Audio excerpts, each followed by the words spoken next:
Oi, aqui é o Oficina do Todd e Todd Cutler. Tenho uma emergência. Amanhã é aniversário da minha esposa e preciso fazer um presente. Então, vou criar uma faca de cozinha para ela. A partir desse pedaço enferrujado de sucata, que realmente é apenas isso, mas também é um metal muito especial.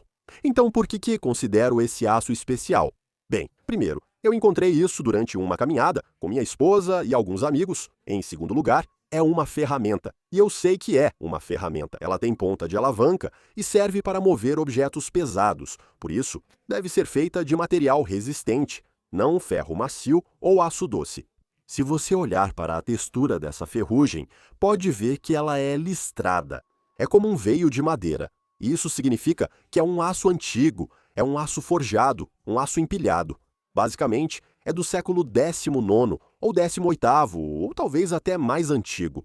Isso significa que este é realmente um pedaço de aço forjado artesanal, de alta qualidade e à moda antiga. Que achado foi esse? E vai ser absolutamente perfeito para uma faca de cozinha. Então, vou começar a trabalhar nisso agora e vou fazer uma combinação de forja e desbaste para esta lâmina. A maior parte do meu trabalho envolve remoção de material. Faço um pouco de forja leve em guarda-mãos e pomo, mas peças grandes não são meu forte.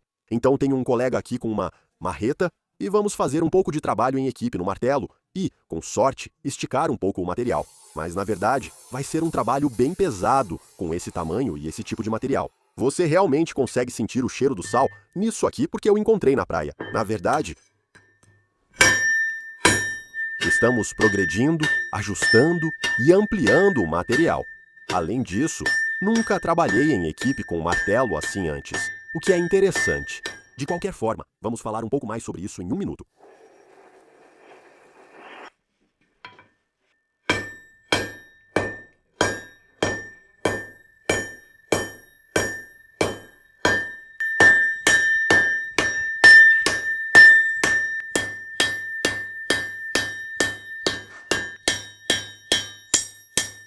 Pelo suor, dá pra ver que já tive o suficiente por agora. Vou parar aqui e começar a lixar daqui. Ainda temos muito pela frente. O começo de um presente. Então, comecei a lixar a lâmina agora. E aqueles que conhecem aços vão reparar nas faíscas que saem dela, que não são tão grandes, grossas e intensas. E vão dizer: isso não pode ser aço de faca, mas os antigos aços empilhados, chamados aços puros, se comportam de modo diferente. E as faíscas, nesse estágio, realmente não vão aparecer. Não é como se fosse um pedaço de aço mola, de médio carbono. Vou continuar modelando mais um pouco e depois vamos bater nas laterais. Então, temos o início bruto, do formato de uma faca. Agora vou começar a afinar essa lâmina e equilibrar os dois lados. Veja que, de onde ficará o cabo, a lâmina está deslocada para aquele lado. Vou começar a afinar daqui e equilibrar as formas. Terminei de fazer o perfil da lâmina agora. E o próximo passo é marcar e começar a cortar onde ficará o cabo. Mas uma coisa a se notar é que, por enquanto, parece só um pedaço de aço. Não parece que vai sair algo interessante na gravação. Confie em mim, mais adiante você vai perceber que esse aço é realmente especial. No momento, não parece nada demais. Também deixei um pouco de volume na lâmina porque quero que aumente após o tratamento térmico, já que isso pode variar. Mas outra coisa é que você deve ter notado ainda está um pouco fora do centro agora. Vou marcar aqui e, normalmente, com uma lâmina tão grossa, acabaria lixando essa marca. O que faço de propósito é colocar a marca de toque de um lado e lixar o outro para equilibrar. Tenho um rolo de fita e a lâmina, e vou simplesmente enrolar a fita ao redor dos ombros da lâmina ali. E se eu seguir as linhas da fita, a linha ficará reta. Isso facilita muito.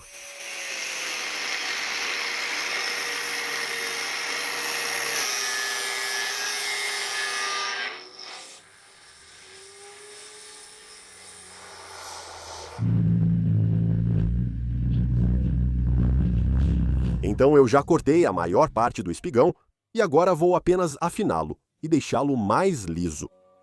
É hora de colocar a marca registrada e, normalmente, nas peças da oficina do Todd, faço o círculo dividido em 4 partes. Minha esposa gosta de corações, então vou usar um carimbo de coração como marca aqui. Esquente a lâmina, marque, carimbe e aplique um pouco de bórax. E então eu volto com um pouco de cobre para preencher. Então coloquei a marca registrada aqui. Ainda não preenchi com cobre. Vamos dar uma olhada. Então aí você pode ver. Um pequeno coração preto. Não era o visual que eu queria. Vou jatear o fluxo que está no fundo e limpar isso para que a chama não fique muito forte.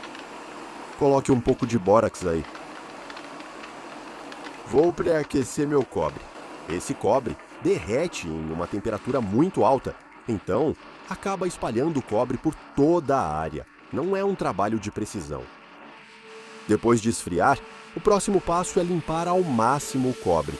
Já lixei e agora você vê esse formato de coração invertido para você. Está um pouco indefinido, mas vai ficar mais nítido à medida que eu lixar mais fundo e limpar. Mas é isso aí. Então a próxima coisa é começar a dar forma a essa área do reforço aqui, preparar o encaixe e depois pré-ajustar o cabo de madeira. Agora vamos ao tratamento térmico. Onde cortei e lixei o espigão, antes não está totalmente plano. Então, vou usar a lima para ajustar. Esse aço, no momento, está relativamente macio, então é bem fácil de limar. A lâmina já recebeu o desbaste inicial. O formato está visível e a união entre espigão e reforço está limpa. Isso vai me permitir conseguir um bom encaixe entre o cabo e a lâmina. Então, primeiro, vou ajustar a peça de chifre a quente e depois a própria madeira. Veja, isso é um pedaço de bucho com manchas. Bucho é uma madeira dura, muito usada na Inglaterra e Europa para isso. O veio dessa madeira vai ficar lindo, com tons dourados e marrons. Vou cortar aqui, fazer um cabo piloto à mão e depois ajustar o espigão a quente.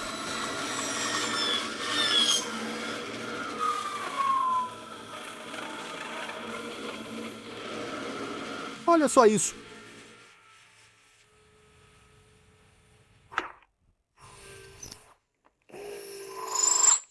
Agora vou queimar os componentes para garantir encaixe perfeito, sempre antes de temperar a lâmina. Dá para fazer depois de temperada, mas exige muito mais cuidado. E se você quiser fazer algo realmente fedido na sua oficina, faça isso.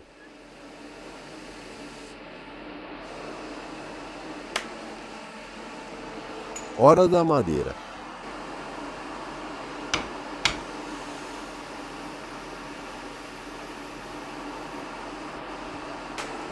Venha.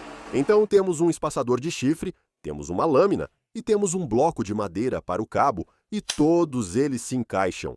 Então, vou colar o chifre e a madeira juntos, e isso vai ficar bem firme no cabo. Isso facilita muito a fabricação, e a cola que eu prefiro usar é uma epóxi de 2 partes. Ela já sai misturada e você só injeta onde quiser. É genial! Essa é uma de 5 minutos, então te vejo em 5 minutos. Então agora está na morsa, só esperando secar. Mas enquanto isso, pensei em comentar sobre o espaçador de chifre. Ele é bonito. Consegui. Ele também tem uma utilidade prática, porque a chance de conseguir deixar essa interseção entre o reforço e o cabo completamente plana e perfeita é uma coisa realmente difícil de fazer. A chance é baixa. Você vai ver aquelas ondulações ali. Se você colocar preto contra isso, quase não dá para perceber. Usar o preto ali, em vez de um espaçador branco, facilita muito sua vida e ainda fica bonito de qualquer forma.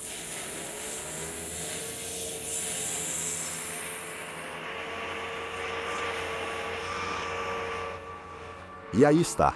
No entanto, acho que está um pouco grosseiro nesse ponto aqui, então vou só garantir, vou afinar um pouco nessa parte ali porque não estou gostando muito dela agora. Então nossa lâmina está pronta, nosso cabo está quase lá, e eu preciso fazer o tratamento térmico antes do desbaste final. De modo geral, você aquece até ficar incandescente. Obviamente, você resfria no óleo A maioria dos aços é assim, alguns usam água, mas os antigos, como este, não vão ficar duros o suficiente. Se você resfria o aço, primeiro coloca na água e depois tempera bem forte. Por isso, vou direto ao tanque de resfriamento que uso para afiar lâminas. Achei que ficaria reto, mas não ficou. Não sei quanto você vê daí. Há uma leve curvatura nele, então vai para o forno de têmpera e, na temperatura certa, vamos endireitá-lo. Vou tirar a lâmina do forno de têmpera agora e preciso agir rápido, pois ela está levemente empenada. Ainda quente de têmpera, posso dobrar um pouco mais frio que isso. Há risco de quebrar, mas agora é ação.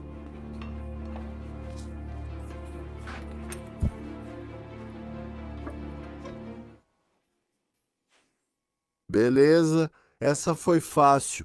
Então sim, vai ficar tudo certo. Então, se você fizer isso na temperatura de têmpera, o aço é muito mais maleável. Então faça nessa hora e quase sempre tudo dá certo.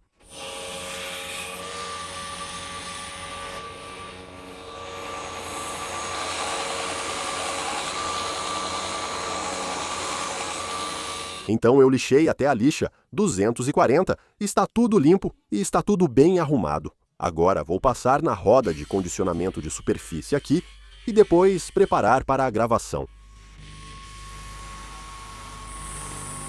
Agora, com a lâmina pronta, vamos gravá-la com um cloreto férrico para destacar a estrutura do grão. Outra coisa sobre esse cloreto férrico é que há tempos o contaminei ao gravar latão. Isso significa que durante a gravação ele também depositará cobre e temos a marca de toque de cobre aqui. O que vai acontecer? Eu não usaria isso regularmente, mas uso bastante em adereços de filmes. Ele vai corroer o aço, mas também vai deixar um traço de cobre. E eu acho que isso fica muito legal. Vamos dar um mergulho rápido. Você vê que já está mudando de cor. A lâmina ficou no cloreto férrico por horas. Queria ter deixado mais, mas é uma faca de emergência. E o aniversário é amanhã. Agora você pode ver esse estranho tom de cobre nela. Se o seu cloreto férrico estiver limpo, isso não acontece. Não está totalmente limpo, mas gostei do efeito. Então, vou esfregar agora. Na maioria das vezes, como pode ver, isso vai sair. Mas nas partes mais profundas, você só vê pequenos pontos de cobre. Parece preto como carvão. Vamos só dar uma lavada rápida.